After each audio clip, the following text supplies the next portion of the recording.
Salma bilang kalau lagu Sesal adalah salah satu lagu yang susah untuk dia nyanyikan. Apa benar begitu? Atau dia cuma merendah? Atau mungkin dia cuma nakut-nakutin orang yang mau cover? Mari kita review lagu ini. Kita udah sampai di track kelima di album Berharap Pada Timur. Kali ini lagu yang akan gue review adalah Sesal. Jadi selain lagu Amin, lagu Sesal ini juga menjadi track pop ballad kedua sekaligus menjadi lagu terpanjang di album ini, di album Berharap Pada Timur.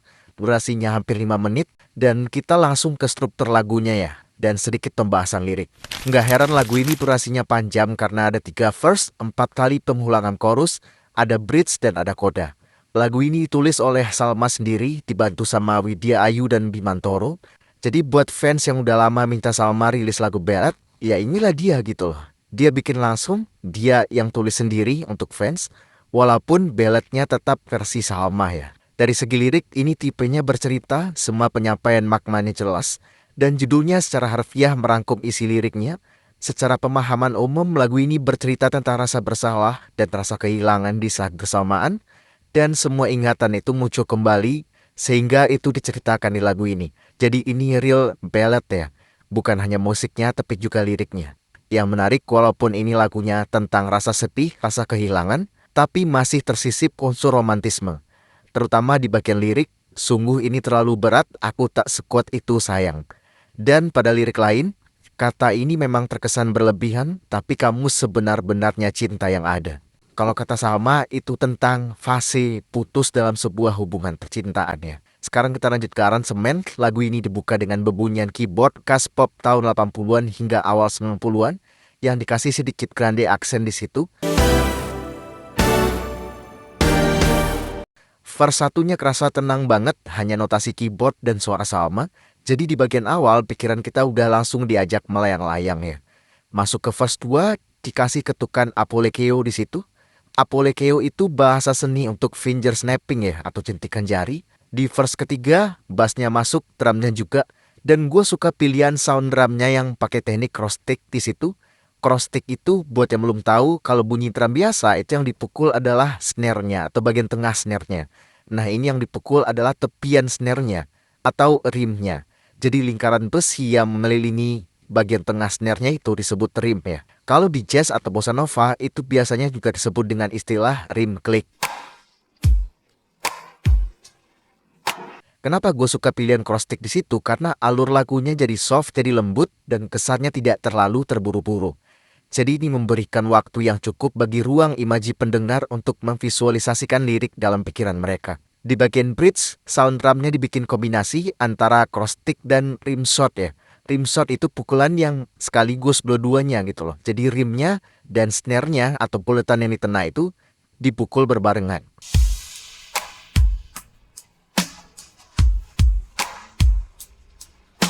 Dan di part ini synthesizer-nya juga mulai pelan-pelan membangun suasana. Perjalanan menuju klimaks lagu ini dimulai setelah bridge atau chorus ketiga. Di situ dibikin sedikit sinkopasi dan langsung dilanjut dengan modulasi.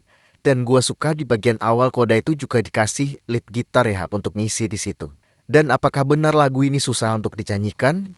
Kita langsung masuk ke vokalnya Salma. Seperti yang gue bilang di review albumnya, ada beberapa track di album ini di mana Salma mengeksplorasi vokalnya dan salah satunya ada di track ini. Di sini Salma nyanyinya benar-benar dalam mode pop, jadi keinginan fans benar-benar diikutin dari improvisasi, ornamentasi, semuanya pop tanpa menghilangkan dinamika khas vokalnya Salma. Beberapa kali Salma juga ngasih aksen husky di situ. Membiasakan diri tanpa ku paksa hati, maaf aku tak bisa membuatmu. Dan backing vokalnya juga Salma ikut ngisi ya. Salah satu ornamen yang cukup berkesan ada di chorus keempat, dia ngambil riff and runs di situ yang singkat dan melibatkan mix voice, falsetto dan head voice. Itu nggak gampang ya bisa berpindah akses vokal semulus itu. Saat kau pergi. Dan cukup jarang ya kita dengar Salma menggunakan ornamen kayak gitu selama ini. Dan selain karena memang kebanyakan lagu dia emang lagu-lagu ngebeat ya. Dan ada seraknya juga sedikit di bagian itu. Dan gue yakin itu sengaja dibiarkan karena seraknya malah bikin tambah enak gitu. Jadi jawabannya, iya lagu ini susah. Susahnya bukan dari notasi tapi lebih ke mengingat urutan strukturnya, ada modulasinya, ada sinkopasinya. Dan sekali lagi, ini lagu yang panjang ya, jadi butuh kontrol nafas yang baik, teknik frasering yang juga bagus pastinya. Dan yang penting, menjaga mood lagunya. Karena lagu ini meledaknya itu didesain untuk meledak di akhir gitu loh. Jadi harus pintar membangun suasana dari awal sampai nanti ujung klimaksnya di bagian akhir. Kalau emosinya udah pecah di tengah-tengah, itu biasanya klimaks yang di akhir itu nggak akan dapet gitu. Oke, jadi itu review gua untuk track kelima berjudul Sesal di album Berharap Pada Timur. Salah satu track ballad di album ini yang sekali lagi menurut gua lagu ini memang diciptakan untuk membuat album ini seimbang ya.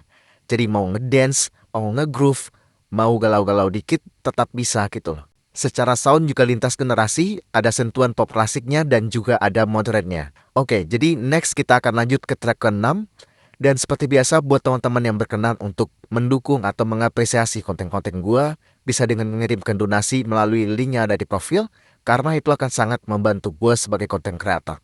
Sekian dari gua dan sampai jumpa di video berikutnya.